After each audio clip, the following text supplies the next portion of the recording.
I've got 1 nickel here. What can you buy in New York City with a nickel? The reality in 2025 is not much, but there was a time when this was all you needed to get into the subway and go anywhere in New York City. I'm Pat Kernan. This is the history of the subway fare in a New York block. We're looking at this today because the MTA announced it's done with the MetroCard at the end of the year. This will be the 4th form of payment that has come and gone in the subway system. The first was the nickel.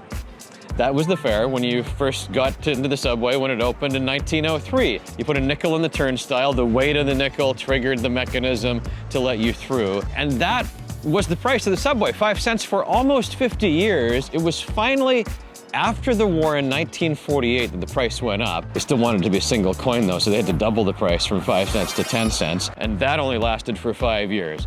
Politically, they couldn't go from a dime to a quarter, so the MTA created a coin of its own. That was the first subway token. It sold for 15 cents in 1953, and the token made it easy to increase the price. In fact, New Yorkers would hoard them when they knew that the price was going to go up. And then some quirky trends emerged because people noticed that the price of a subway ride always fell pretty much in line with the cost of a slice of pizza. The MetroCard ended up replacing the token in the 1990s, and it was a badge of honor for many years here in New York that if you were a true New Yorker, you knew how to swipe this thing. Not too fast, not too slow. This was pretty good technology 30 years ago. The magnetic stripe contained the information about how much you had prepaid. But then about 10 years ago, it became clear that tap to pay was going to be the way of the future. Most people have converted to the Omni tap system now. And when the MetroCard goes away, my skill at swiping may no longer be as useful as it is right now. But let's swipe one more time and go for a ride.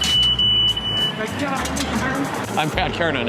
That's the story of the subway fare in a New York block.